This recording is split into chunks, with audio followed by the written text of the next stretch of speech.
ओम सूर्याय नमः, आदित्याय नमः, भास्कराय नमः। देखिए, आज 2 फरवरी सोमवार का सुंदर सुहाना सूर्य उदय का दृश्य और प्रातःकाल की बेला। इस सूर्यदेव में समाई हमारी गुरु सत्ता को प्रणाम। परमपिता परमात्मा जो जगत को उत्पन्न करने वाला है, उसको पालने वाला है, उसका संहार करने वाला है, उसको नमन, उसको प्रणाम। आप सभी परिजनों को प्रणाम नमस्कार। देखिए, प्रातःकाल की पावन बेला में आप सब लोगों का हम हार्दिक स्वागत अभिनंदन वंदन करते हुए वेद का एक मंत्र बोलेंगे। अपनी वाणी को पवित्र करेंगे, आपके कानों को पवित्र करेंगे। मंत्र कौन सा है? यजुर्वेद का मंत्र है, 34वें मंडल का पहला मंत्र। क्या कह रहा है? यज्जोगति दूरमुदते देवम तदुसुप्सय तसवेति दूरंगम ज्योतिरसा ज्योतिरेकम तन्मे मनः शिव संकल्पमस्तु। इसका अर्थ है, हे जगदीश्वर, आपकी कृपा से जो मेरा मन जागृत अवस्था में दूर दूर तक भागता है, दिव्य गुण युक्त रहता है, सोते हुए वही मेरा मन सुषुप्ति को प्राप्त होता है और दूर दूर जाने का व्यवहार करता है।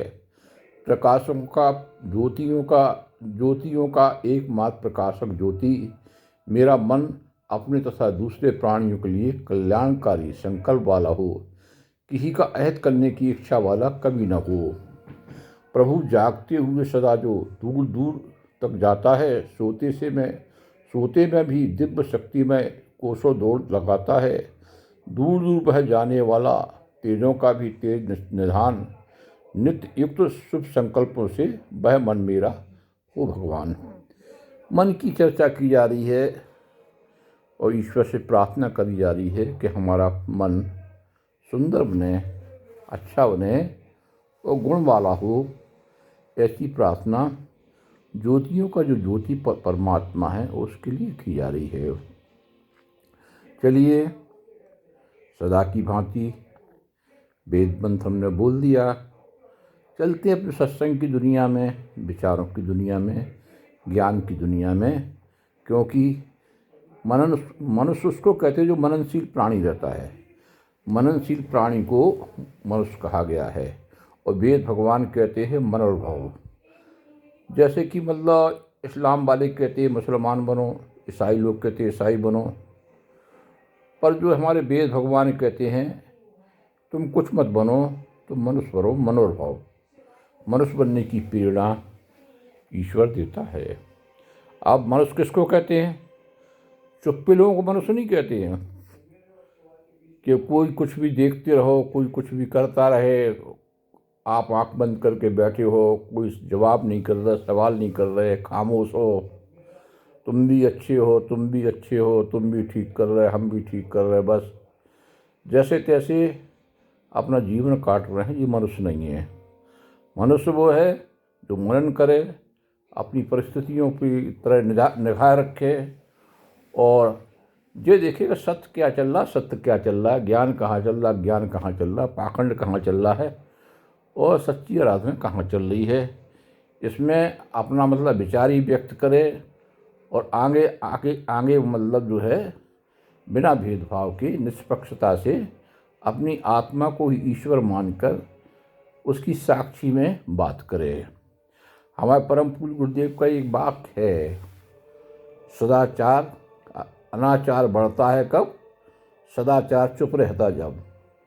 वो गुरुदेव का वाक्य बनाया, अपना नहीं है। मतलब वो कह रहे अनाचार कब बढ़ता है, जब सदाचार चुप रहता है। तो जब उनकी जो हमें आज्ञा है कि जहाँ अनाचार बढ़ रहा है वहाँ तुम्हें अपनी वाणी से कोई बोलना ही चाहिए, नहीं बोलती हो तो आप भी दोषी हो। देखिए, हमारा उद्देश्य किसी व्यक्ति की संस्था के प्रति गलत भावना का नहीं है, ना हमारी कोई दुश्मनी है किसी से, ना हम किसी को गलत बोलते हैं और ना मतलब हम इसको उचित समझते हैं कि व्यक्तिगत किसी को टारगेट किया जाए।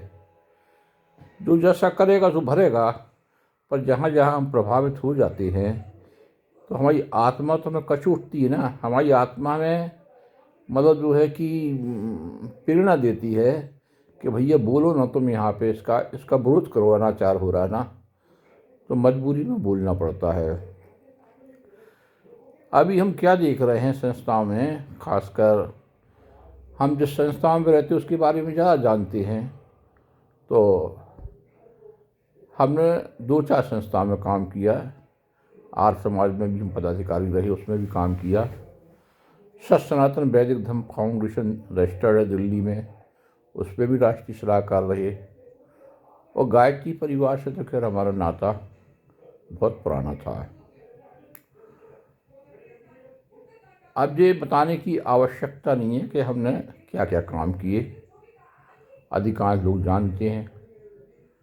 और शॉर्ट में यही है कि अपन गायत्री परिवार के उपाध्यक्ष वगैरह, आर्य समाज के प्रधान वगैरह, वहाँ के कोषाध्यक्ष, गायत्री परिवार कोषाध्यक्ष रह के, और जो है मतलब ईमानदारी से काम किया। मुझे कभी ये ऐसा ध्यान नहीं है कि कभी हमने पैसा तो नहीं, रुपया चलते हैं, कभी हमने 5 रुपये का भी घपला कर दिया हो, या 5 रुपये संस्था के निकाल के मैंने खा लिए हो, या अपने काम में उपयोग किए हो। कभी भी जो पैसे मिले ईमानदारी से रसीद बना के संस्था में जमा किया। और जो है उल्टे हमारे पैसे लगे हैं, पर हमने कभी उस पैसे की तरफ नहीं देखा। क्यों नहीं देखा? कि हमें कोई आवश्यकता नहीं थी पैसे की, भगवान ने हमें संपन्न बनाया, हमारे पास सब कुछ है। अब जो है कि मैंने जो अपने कार्यकाल में ये महसूस मैं कर रहा हूँ, किया है कि गायत्री परिवार के जो मंदिर है ना, जो शक्तिपीठ प्रज्ञापीठ हैं, कुछ ऐसे चल रहे हैं कि बिना धरी धोनी के चल रहे हैं। इन पे कोई कंट्रोल नहीं है, कोई नियंत्रण नहीं है।